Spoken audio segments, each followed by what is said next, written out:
입니다. 아멘. 우리 오늘 구정 명절이 이제 시작되지요. 우리 앞뒤 좌우에 계신 분들에게 우리 새해 하나님 복 많이 받으시기 바랍니다. 인사하겠습니다. 새해 하나님 복 많이 받으시기 바랍니다. 네. 여러분, 하나님은 복이십니다. 아멘. 네. 하나님의 고유한 속성이 복이에요.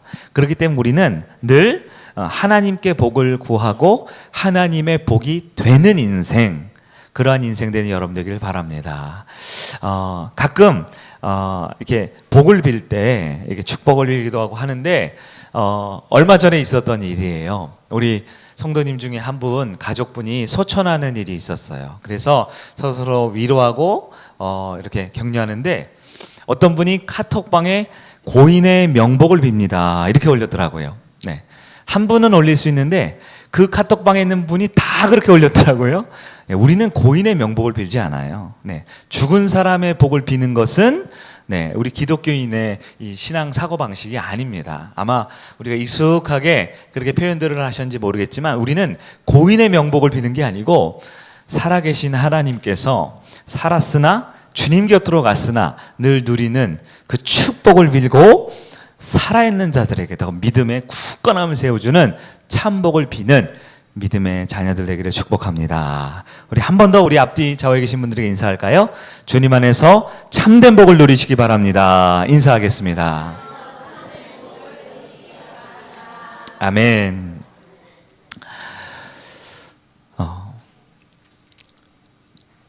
어떤 미모와 지성이 아주 뛰어난 여성분이 있었어요. 근데 이 여성이 모든 것을 다 갖췄는데 딱 하나 아쉬운 점이 뭐냐면 아직 때가 찼는데 시집을 못 가고 있었습니다. 믿음도 꽤 좋은 자매였어요. 그 자매가 하나님 앞에 늘 기도합니다. 하나님, 좀 좋은 신랑감 좀 보내주세요. 좀 결혼을 멋지게 잘해서 하나님께 영광된 삶을 살고 싶어요. 좀 결혼하고 싶습니다. 이렇게 기도 제목을 냈어요. 그런데 응답이 잘 되지 않습니다. 몇 년을 기도했는데, 배우자 기도를 했는데 이 결혼을 아직 못하고 이 소위 말해 골드미스로 이렇게 남아있는 거예요. 근데 그 자매가 주변을 보니까 이 자기가 생각하기에 나보다 이 미모와 지성과 모든 면에서 부족한 사람들인데도 다들 시집을 잘 가는 거예요. 그래서 배가 너무 아프고 속이 상해 있습니다. 이런 분들은 이제 명절이 되면 스트레스를 많이 받잖아요. 명절 되면 너는 시집 언제 가니? 이 어른들의 말이 스트레스를 받아요. 그런데 어느 날 먼저 시집을 갔던 한 친구가 이렇게 조언을 해주는 겁니다. 야야, 우리 하나님은 내 기도를 열심히 하는 것보다 중보 기도를 할 때 응답을 잘 해주신대. 너 기도만 하지 말고 좀 다른 사람을 위한 중보 기도를 하면 하나님이 응답해 주시지 않겠니? 이렇게 조언을 하는 거예요. 그래서 이 처녀가, 이 자매가 기도를 바꿨다지 않습니까? 어떻게 바꿨을까요? 하나님, 우리 부모님에게 훌륭한 사위감을 좀 보내주세요. 우리 할머니 아시죠? 네, 그 나이가 연세가 지긋한 할머니가 이렇게 적적해 하시잖아요. 우리 할머니에게 정말 멋진 손주 사위를 좀 보내주세요. 하나님, 제 남동생 아시죠? 이거 참 제대로 이 사람 구실 못하는데요. 든든한 매형을 좀 보내주세요, 하나님. 이렇게 기도를 바꿨대요. 하나님이 응답을 해주셨을까요? 안 해주셨을까요?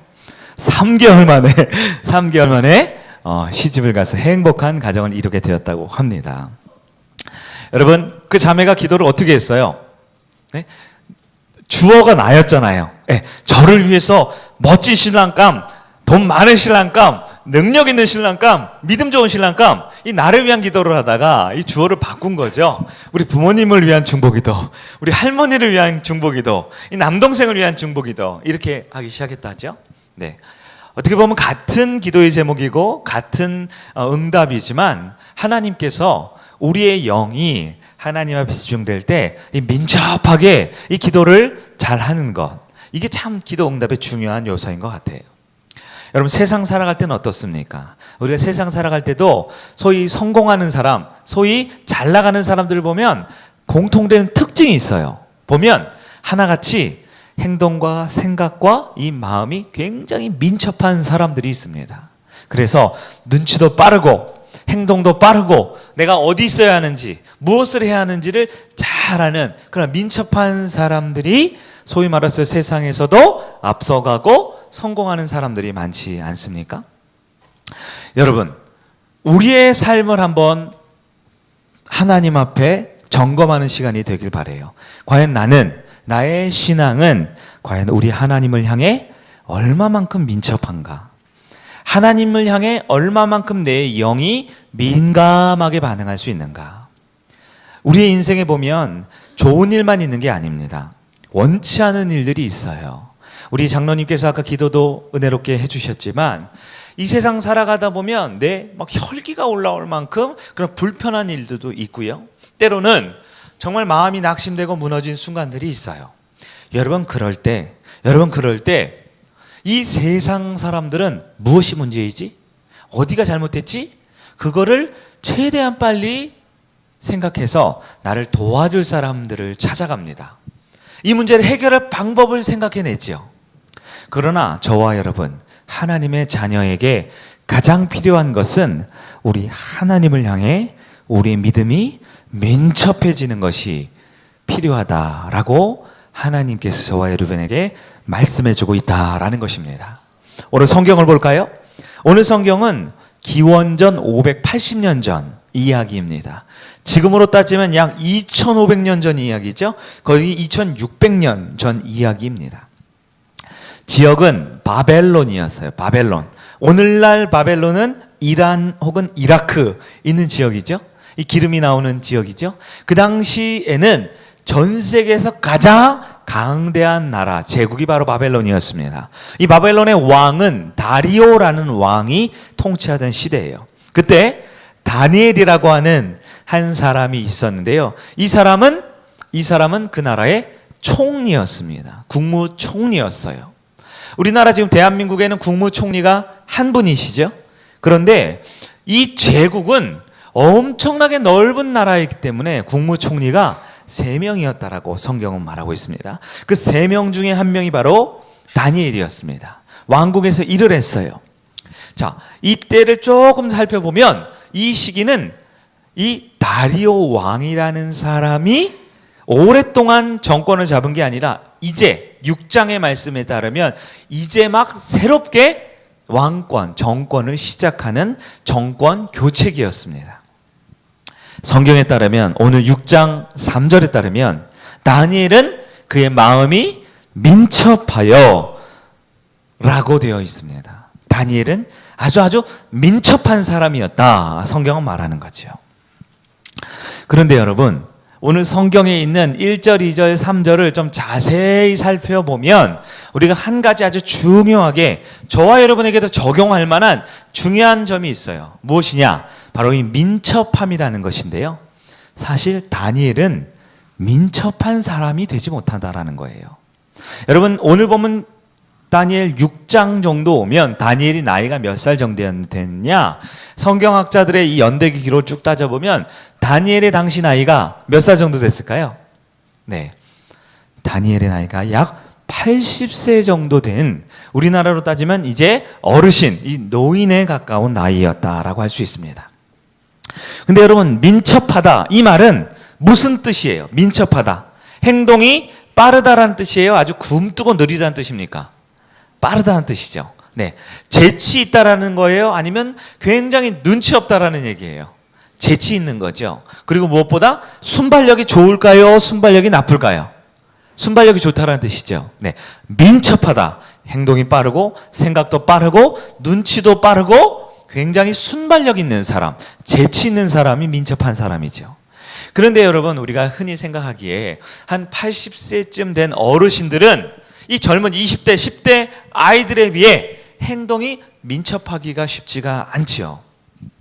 순발력이 점점 느려질 나이가 아닐까요? 네, 한 발짝 느린 행동과 삶을 살아가는, 이제는 민첩함보다는 좀 여유롭고 천천히 살아갈 나이가 80대 어르신들이 아닙니까? 게다가 지금 이 정치 상황을 보면 여러분 아주 중요한 이야기를 하나 생각할 수 있어요. 여러분, 다니엘은 맨 처음에 유대에서 포로로 끌려간 사람이죠. 바벨론으로. 끌려갈 당시의 왕의 이름 혹시 아세요? 다니엘이 끌려갈 당시의 왕의 이름은 느부갓네살이라는 왕이었습니다. 느부갓네살 왕. 그런데 이 느부갓네살 왕이 죽은 다음에 그 다음 왕이 벨사살 왕이라고 있었어요. 벨사살. 이 벨사살이라는 사람은 이 어디 출신이냐면 갈대아라는, 여러분 아브라함 고향 아시죠? 이 갈대아라는 지역 출신의 벨사살이라는 왕이 2대 왕으로 통치를 했어요. 근데 거기서 끝이 아니에요.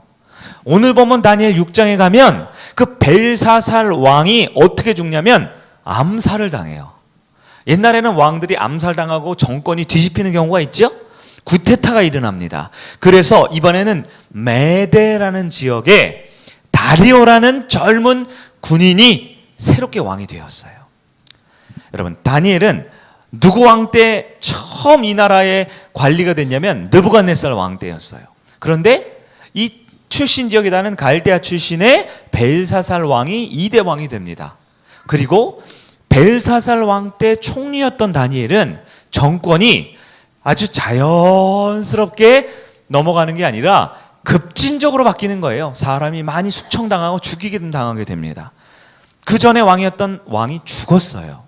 이제 새로운 왕 다리오라는 사람이 왕이 되었습니다. 여러분 보통 생각해 보세요. 우리나라 이 자유민주주의 국가에서도 보통 이 진보와 보수 성향이 있죠. 근데 이 정권이 바뀐다라는 건 같은 정치적 성향을 가진 분들이 다음 대통령이 되는 게 아니라 완전 반대 성향이 대통령이 되면 정권이 재창출된다 이런 표현 쓰잖아요. 그럼 보통 여당이든 야당이든 진보든 보수든 역사는 동일하게 말하죠. 정권이 바뀌게 되면 기존에 있었던 관료와 기존에 있었던 정치 세력은 피해를 볼 수밖에 없는 거잖아요. 소위 말해 숙청을 당할 수밖에 없는 거죠. 정치적 입지를 잃어가고 어려움을 당하게 되는 겁니다. 여러분, 다니엘은 이미 느부갓네살 왕 때부터 벨사살 왕에 이어 다리오 왕에 이어져까지 국무총리를 하고 있는 거예요. 여러분, 새로운 왕권이 창출됐습니다. 다니엘의 정치적 입장이 어땠을까요? 굉장히 고립된 상황이었을 거예요.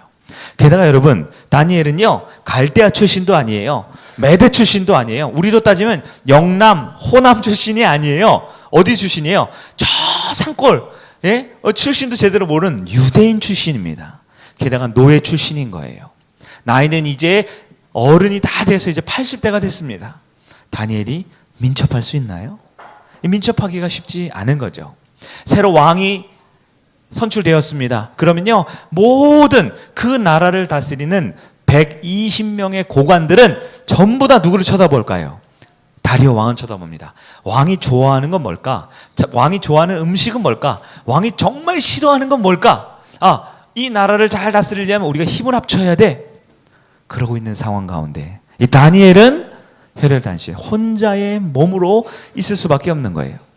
게다가 결정적으로 다니엘이 민첩할 수 없는 가장 중요한 이유가 있습니다. 다니엘은 누구를 믿는 사람이었을까요? 하나님을 믿는 사람들이었습니다.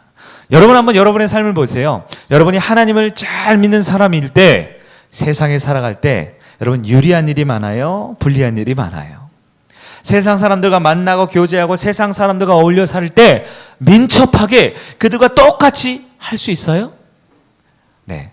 예수를 믿는다라는 것은, 하나님을 믿는다라는 것은 예배를 드려야 합니다. 기도를 해야 합니다. 내 시간과 물질과 에너지와 내 정성을 세상에 쏟을 그 많은 것을 하나님을 위해서 투자해야 하는 거예요. 주님께 드려야 되는 것이죠. 당연히 이 민첩함이 떨어질 수밖에 없는 거예요. 남들은 주말마다 골프를 치러 가고 회식 자리를 가고 여행을 가고 캠핑을 가고 회사에서 모여서 단합대회를 가고 회식 자리를 갈 때 우리는 금요일날 심야 부흥회에 나오실 거잖아요. 주일마다 가족 모임을 조금 늦추고 예배 드리고 우리는 가야 하잖아요. 다니엘이 마찬가지였습니다. 다니엘은 결코 민첩한 사람일 수가 없었던 것입니다. 사랑하는 우리 성교회 성도 여러분, 이 말씀을, 이 다니엘의 상황을 한번 나에게 한번 비추어 보세요. 나는 민첩한 사람인가? 그렇지 못한 사람인가? 저는 사실 보지는 못했는데 이 인터넷 뉴스 상으로 좀 한창 유행했던 드라마가 스카이 캐슬이라는 드라마가 있었대요. 여러분 혹시 보신 분 계세요? 네.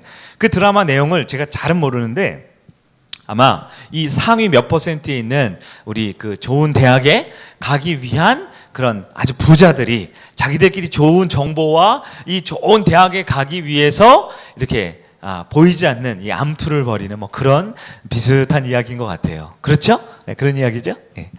여러분, 대학에 가기 위해서도 공부 하나만 잘하면 되는 게 아니라 그러더라고요. 굉장히 눈치를 많이 봐야 하고요. 굉장히 준비할 것도 많이 봐야 되고요. 많은 정보와 또한 특별히 모두에게 알려진 정보가 아니라 몇몇 소수만 아는 아주 중요한 정보, 그런 정보에 민첩해야만 자녀도 좋은 대학 보낼 수 있는 것, 요즘에 드라마에도 나오는 주제 아닐까요?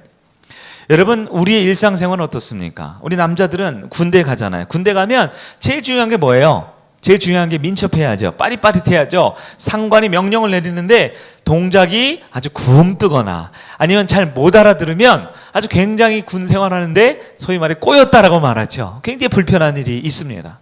직장이나 회사에서도 마찬가지입니다. 여러 사람들의 모임에서도 마찬가지예요. 눈치 없고 분위기 파악을 잘 못하고 이렇게 느릿느릿한 사람이 있으면 자꾸 뒤처지는 것 같은 생각이 들 때가 있습니다. 그래서 사람들은 길을 쓰고 뒤처지지 않기를 위해 눈치를 봅니다.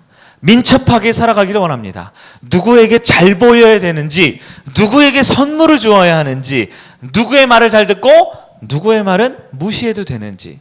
여러분, 사람들은 기가 막히게 민첩하게 살아갑니다. 환경에서도 마찬가지예요. 어디에 좋은 집이 있다더라. 그러면 얼른 그 집을 사야 하는 거예요. 네? 내가 가진 재산이 좀 넉넉하면 여기에 투자를 할까? 저기에 투자를 할까? 사람들은 늘 다른 사람이나 다른 환경이나 내 주변의 여건 가운데 민첩해야만 성공할 수 있다라고 생각하는 거예요. 우리 성육교 성도 여러분, 과연 무엇에 민첩합니까? 여러분의 관심은, 여러분이 좋아하는 것은, 여러분이 생각하는 것은 무엇입니까? 우리가 예배를 드리고 교회에 나오지만, 목사님의 말씀을 듣지만 여러분이 정말 가장 관심 갖는 것은 무엇입니까? 우리가 살아계신 하나님을 깊이 만나지 못하고 그 하나님을 잘 모르면 우리는 그저 육의 일에만 민첩할 수밖에 없어요. 영적인 일에는 민첩하지 못하는 것이 하나님을 모르는 사람들의 특징이다라는 것이에요. 오늘 본문에 따르면 하나님께서는 다니엘을 어떻게 만드셨습니까? 다니엘에게 민첩하게 만들어 주셨어요. 6장 1절 말씀 6장 3절 말씀을 한번 볼까요? 6장 3절입니다. 시작. 다니엘은 마음이 민첩하여 총리들과 고관들 위에 뛰어남으로 왕이 그를 세워 전국을 다스리게 하고자 한지라. 아멘. 여기서 다니엘은 마음이 어떻게 됐다고요? 민첩했다. 여기서 민첩했다. 여러분, 다니엘은 나이가 80세가 넘은 고령의 나이예요. 민첩할 수 없죠? 새로운 정권이 바뀌었어요. 박쥐처럼 이리 붙었다 저리 붙었다 하지 않는 올곧은 사람입니다. 민첩할 수 없죠. 게다가 그는 신앙인이었어요.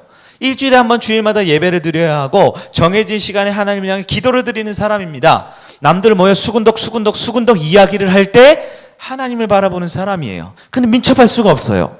그러면 하나님께서 다니엘을 과연 어떻게 민첩하게 하셨다는 걸까요? 오늘 본문 6장 3절에 마음이 민첩했다. 여기서 마음이다라고 표현되어 있는 구절은 원어를 보면 그의 영혼이 민첩했다라고 되어 있어요.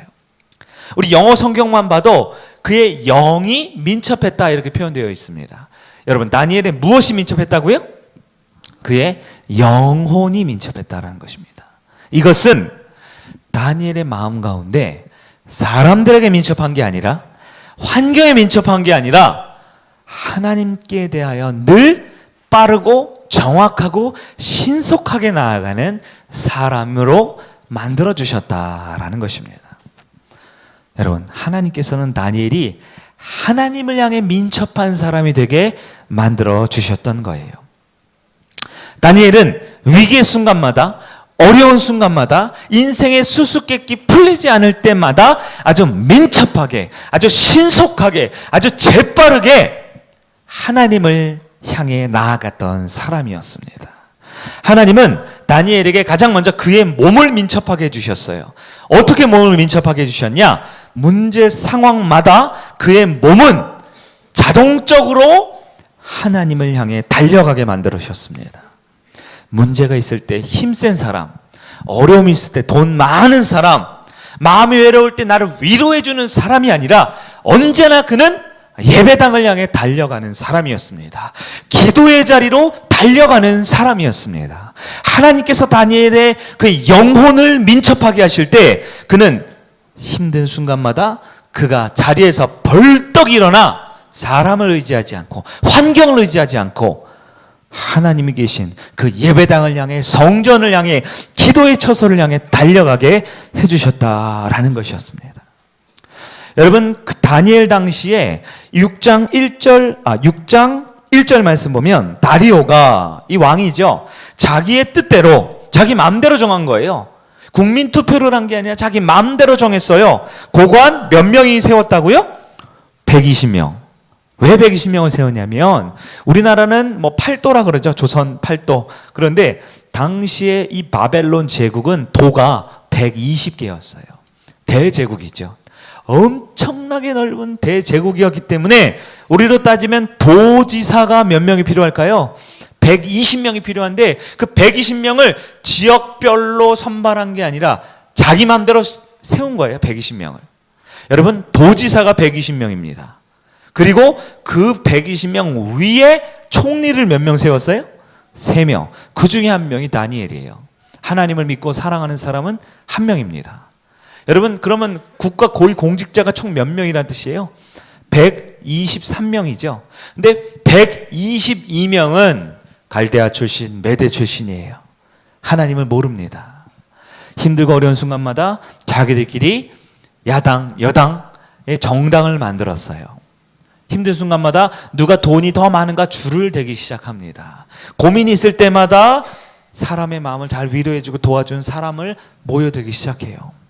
그러나 다니엘은 그의 영혼이 민첩하여 사람을 찾지 않고 돈을 쫓지 않고 명예와 권력과 높은 자리를 쫓지 않고 언제나 그의 몸은 힘든 순간, 어려운 순간마다 주님을 향해 민첩하게 주님의 성전을 향해 달려가게 만들어 주셨다라는 것입니다. 뿐만 아니라 하나님은 그의 영이 민첩하여 구하는 것마다, 기도하는 것마다 나를 위한 기도가 아니라 하나님을 위한 기도를 하게 하셨어요. 2절 말씀을 볼까요? 또 그들 위에 총리 셋을 두었으니 다니엘이 그 중에 하나이다. 이는 고관들로 총리에게 자기의 직무를 보고하게 하여 왕에게 손해가 없게 하려 함이었더라. 그 왕은 123명의 그 도지사들과 총리들을 왜 세웠을까요? 자기를 위해서 세웠겠지요. 네. 다니엘은 늘 기도합니다. 하나님, 제가 높은 자리에 올라가기를 원해요. 제가 목숨이 위태롭지 않기를 원해요. 제가 부자 되기를 원해요. 그렇게 기도하는 사람이 아니었습니다. 다니엘은 언제나 민첩하게 기도하는 그 순간에도 정말 하나님께서 나를 이 자리에 왜 보내셨고 나를 위해 무슨 뜻을 가지고 계시고 어떻게 역사하실지를 구하는 영에 민첩한 사람이었다라는 것입니다. 여러분, 우리 하나님은 다니엘에게 왜 민첩하게 만들어 주셨을까요? 하나님은 다니엘이 이 세상 사람들의 민첩한 인생이 아니라 하나님을 향해 그의 영혼이 민첩한 자로 만들어주고 싶어 하셨습니다. 정권이 바뀌고 세상이 뒤집어지고 돈 많은 사람들과 힘 있는 사람들이 바뀌어가고 죽어나가는 가운데도 하나님을 믿고 그의 영이 민첩한 사람에게 국무총리가 되고 그 자리를 잘 지켜 하나님께 영광 돌리는 사람이 되게 해주고 싶으셨던 것입니다. 사랑하는 여러분, 이 하나님은 저와 여러분의 하나님인 줄 믿습니다. 우리 하나님은 사람과 다른 분이세요. 우리 하나님의 방법은 인간과 완전히 다릅니다. 사람은 정권이 바뀌고 내 직장의 위치가 바뀌고 내가 만나는 사람들이 바뀌면 누가 힘이 센지, 누가 돈이 많은지, 내가 누구한테 잘 보여야 되는지 민첩하게 머리를 굴리고 민첩하게 행동하기에 힘쓰지만 우리 하나님께서는 그럴 때일수록 노예 출신이며 나이가 지긋이든 어른이고 정권이 바뀐 사람임에도 불구하고 변함없이 하나님을 향해 그의 영이 민첩하게 만들어주면서 그 제국의 왕 다음으로 높은 사람을 만들어주시는 전능한 하나님인 줄 믿으시기 바랍니다. 그 하나님이 이 구정 명절을 앞두고 우리에게 여러 가지 어려운 상황들이 있을 수도 있고 또 유혹의 상황들이 있을 수도 있고 1월 한 달을 보내면서 새롭게 시작하기를 원했지만 변화하기를 원했지만 어떻게 보면 작년 2018년과 똑같은 한 달을 보낸 영적인 매너리즘에 빠져있는 저와 여러분에게 다시 한번 우리의 영혼이 하나님을 향해 민첩할 때 우리를 다니엘과 같이 우뚝 세워주고 싶은 그 하나님의 마음을 깨닫는 여러분 되기를 축원합니다. 사랑하는 여러분, 우리는 어디에 민첩합니까? 어디에 민첩합니까? 하나님께서는 저와 여러분에게 오늘 말씀을 통하여 우리의 몸이 민첩해지기를 원하고 계십니다. 문제가 있을 때, 어려움이 있을 때, 마음의 괴로움과 근심이 있을 때 우리의 몸이 사람을 찾아가는 게 아니라 환경을 찾아가는 게 아니라 나도 모르게 자동적으로 주님의 몸된 교회, 예배당, 기도의 처소 이 자리로 나오기를 원하고 계시다라는 것입니다. 사랑하는 여러분, 믿음으로 우리의 몸이 힘든 순간마다 주님의 교회를 향해 민첩하게 달려올 수 있는 여러분 되기를 축원합니다. 주님은 민첩하게 기도하기를 원하셨어요. 우리의 영혼이 민첩해지기를 원합니다. 정말 민첩한 기도는 기도의 자리에 나왔을 때 나의 육을 위하여, 나의 마음을 위하여 기도하기 전에 주님이 원하시는 뜻을 구하는 것, 그것이 진정한 민첩한 기도인 줄 믿습니다. 우리 예수님께서 얼마나 하나님의 아들로서 영광스러운 자리에 있었습니까? 그러나 예수님께서 십자가에 달려 죽으시기 전날 밤, 그 가장 중요한 바로 전날 밤 저녁, 하나님은 예수의 영을 민첩하게 만들어 주셨습니다. 예수는 민첩하게 무엇을 하셨습니까? 제자들을 불러다 제자 훈련을 시키고, 제자들을 불러다 유산을 나누어 주고, 제자들을 불러다가 내가 죽은 다음에 어떻게 해야 한다 알려주신 것이 아니에요. 예수님께서는 그 돌아가시기 전날 밤 가장 중요한 그 순간에 그의 영이 민첩하여 하나님을 향해 겟세마네 언덕, 기도의 자리로 달려가게 하셨던 것입니다. 예수님은 기도할 때도 민첩하셨습니다. 어떻게 기도합니까? 하나님 아버지, 할 수만 있거든 이 잔을 내게서 옮기시옵소서. 무슨 뜻이에요? 할 수만 있으면 십자가에 안 죽게 해주세요. 나 안 죽고 싶습니다. 그러나 예수의 영은 민첩했습니다. 우리 구원자 예수님은 민첩한 기도를 하셨어요. 민첩한 게 무엇입니까? 그러나 나의 원대로 하지 마시고 아버지의 뜻대로 하옵소서. 사랑하는 여러분, 이러한 기도가, 이러한 결정적인 순간 기도의 겟세마네 언덕으로 올라가는 여러분 되기를 축원합니다. 우리의 영이 민첩하여져서 기도할 때 먹고 사는 문제, 당장의 눈앞에 있는 문제뿐만 아니라 정말 하나님께서 나의 인생 가운데 어떻게 역사하시는지 구하는 여러분 되기를 축원합니다. 여러분, 기도는 민첩하게 하는 것입니다. 기도는 일주일에 한 번 예배당에 나와서 목사님이 주여하고 기도합시다 할 때만 하는 끌려가는 기도, 수동적인 기도, 시켜야만 하는 기도는 기도가 아니에요. 여러분, 기도란 민첩하게 하는 겁니다. 여기서 민첩함이란 무엇입니까? 문제가 있을 때, 어려움이 있을 때 그 순간 가장 먼저 나의 몸이 주님의 교회를 향해 달려가는 것, 가장 먼저 하나님을 향해 기도의 자리로 나아가는 것, 그것이 바로 민첩한 기도인 줄 믿습니다. 기도란 사람에게 빠른 것이 아닙니다. 기도란 환경에게 빠른 것이 아닙니다. 기도란 하나님을 향해 가장 빨리 나아가는 것이 기도인 줄 믿습니다. 여러분, 저를 한번 따라 하실까요? 기도란 사람에게 빠른 것이 아니다. 기도란 하나님을 향해 빠른 것이다. 여러분, 살아가면서 가장 어렵고 힘든 그 순간 누구보다 가장 먼저 하나님을 민첩하게 찾고 기도하는 여러분 되기를 축원합니다. 기도는 초고속 엘리베이터 같아요. 엘리베이터 같아요. 여러분, 보통 아파트 10층, 15층 탈면 엘리베이터를 타면 어떻게 하세요? 1층, 2층, 3층, 좀 답답하실 때 있죠. 저처럼 성격 급한 사람은 그냥 한 2, 3층은 뛰어 올라가는 게 편하다. 그래요. 그런데 우리 하나님이 계신 곳은 얼마나 높으냐면 여기 제1롯데월드는 120몇 층이잖아요. 근데 그 올라가는데 엘리베이터 1층, 1층, 1층 이렇게 올라가면 언제 올라갑니까? 어떤 사람들은 그래서 어떤 선택을 하는 줄 아세요?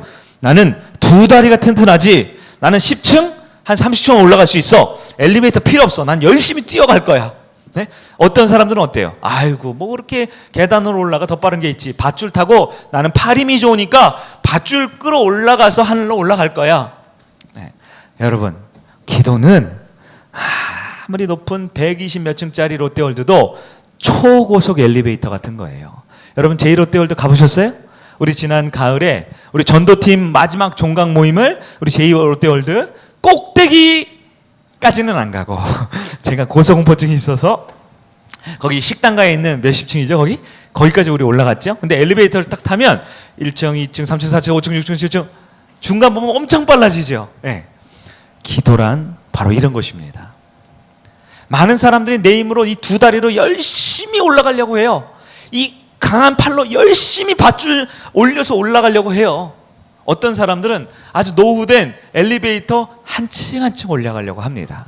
그러나 하나님께서는 저와 여러분에게 기도를 주셨어요. 왜요?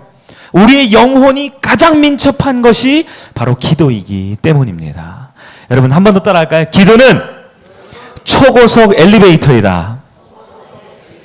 네, 우리 인생 가운데 하나님을 향해 가장 민첩하게 기도할 때에 우리의 어려움과 문제가 해결될 줄 믿습니다.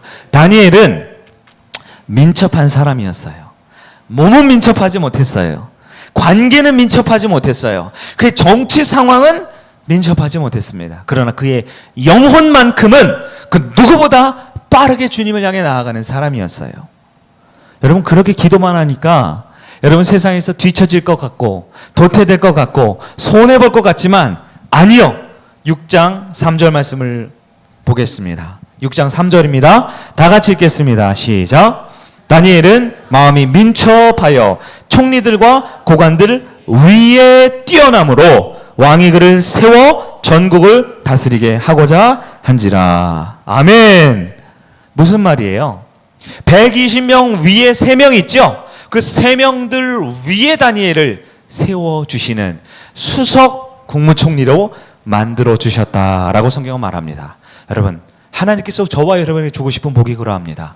우리가 사람에게 물질에 세상 성공에 민첩한 것이 아니라 주님을 향해 이 기도의 현장에 무릎 꿇는 자리에 가장 민첩할 때 주님께서 우리 주변에 있는 모든 사람들 위에 여러분들을 세워주실 줄 믿습니다. 120명의 그 많은 사람들이 다니엘을 얼마나 시기했을까요? 출신이 다르죠. 피부색이 다르죠. 언어가 달랐습니다. 그럼에도 불구하고 모든 사람들이 부러워하고 미워하는 사람이 아니라 존경하고 존중하는 왕 다음으로 높은 사람으로 주님이 우뚝 세워주셨습니다. 우리도 주님을 향해 민첩하게 영으로 반응할 때에 하나님께서 우리 직장, 우리 가정, 우리 이번에 구정에 모이는 모든 사람들 가운데 여러분을 존귀한 자로 높여주실 줄 믿습니다. 말씀을 정리해 보도록 하겠습니다. 하나님은 우리 성일교회에 지난 한 달 동안 다니엘 기도회를 시키셨어요.